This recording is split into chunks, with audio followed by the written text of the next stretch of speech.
Good morning, everybody. Mr. Schmidt here again. Let me get centered. Okay, there we go.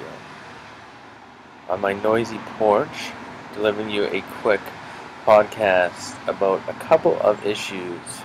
If you look here, this is the Dropbox folder that I see, and you will see the number of total files.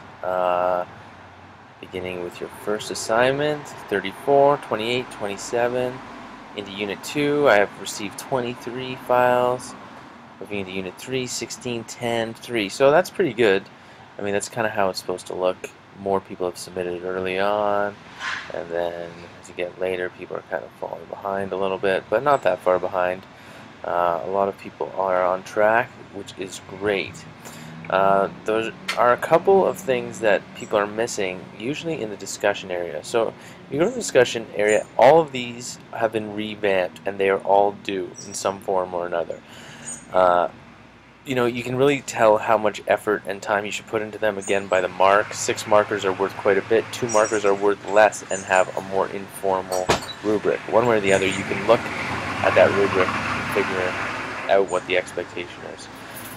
So a few people have posted on the first one, Unit 2. I have 6 threads so far on the stock market crash. I have only 3 threads on the discussion election roleplay. And then if you look at this one, a lot of people seem to be having a lot of trouble with it. Maybe because it doesn't pop up on the in your assignments as readily. But it's definitely there. It's called Post-World War II Life in the 20s Presentation. If I go to Content, how would I find that? Well, if I go through here, there's Unit 1, 1914 to 1928, and then there's Unit 2, Part 1, and Unit 2, Part 2. And if I go to there, I've got the Roaring Twenties and all the content about it, and then the assignment is right there. And then it says, tells you what you're supposed to do. Very nice. And then it says, please post it here in the discussion. So if I go to that discussion, oh look, I go directly to that discussion list. So that should be pretty clear. And then it gives you the levels and the rubric. And this is a Web 2.0 kind of presentation. So you have a lot of options as to how you present this information, but it is still supposed to be done. What I have done, because a lot of people, or I talked to a number of people who didn't like that there were no dates in the calendar for the discussions, which I agree with. The reason I didn't put dates in originally was because they, for some reason, don't have due dates. They have start dates and close dates, and I don't really want to have any close dates, because then people kind of, can't post at the last second, and if they miss it, then they have to email it to me, and it just creates a whole range of problems. So what I did was I put start dates in. So if you go to your calendar now, like today, oh no, here we go. So today is July 11th, timeline assignment due, then you'll see that there's now discussions that are posted. So I unlock Unit 4 discussions on July 13th. There's a baby boomer assignment that's in the discussion area that was unlocked. Whenever it says unlocked, it just means that it's opening on that day. If you really finish it early and you want to do it early, just tell me and I'll change that date for you. But now all the discussions also appear in the calendar, so that's helpful for you guys.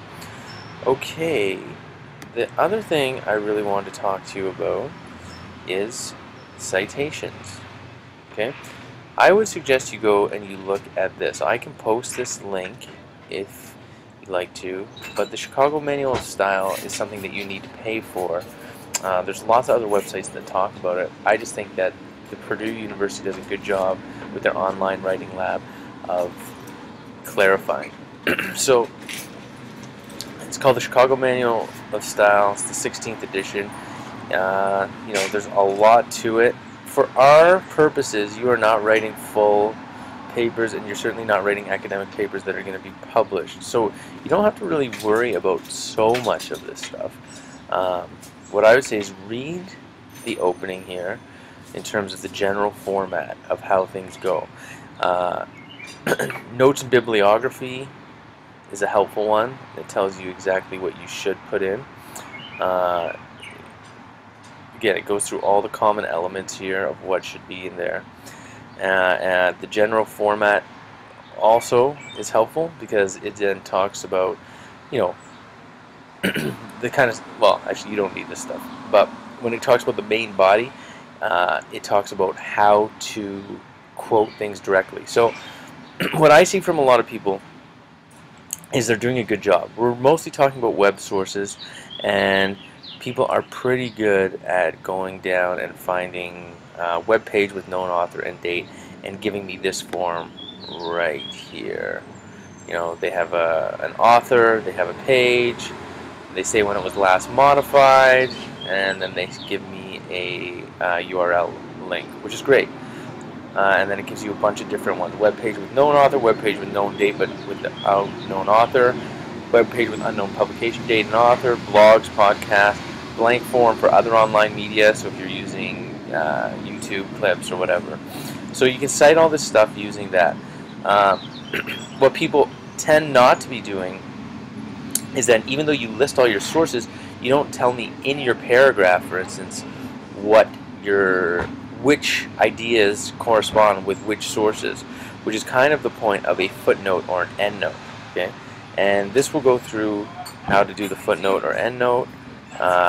Usually the first one you include all of that information, then each subsequent footnote that you use, you know, in short paragraphs, this might be the only one you use, but you might have 2 or 3, you then just put in the, I believe, the last name and the page, but that might not be correct. You'd have to look at that. Okay, so that's what we're looking at. Everyone's doing an okay job, and I think that's pretty much it for this morning. Check out this page. Again, you don't have to go through everything. I would read the general format, and then web sources. You can read books and periodicals because those will come up later on if you're going to pursue a career in academic social sciences, but otherwise, for our course, that's all you have to look at. And a lot of people are doing a good job, but a few people still don't seem to get that it's important to do, and that your mark is affected by whether you do it or not. Regardless of whether it's built into the rubric, everyone needs to know where ideas are coming from.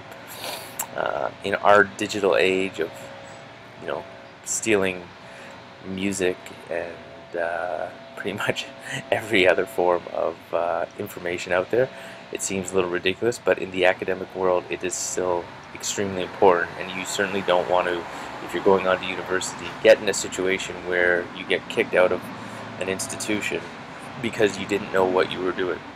Alright, have a great weekend, everybody, and we will talk soon.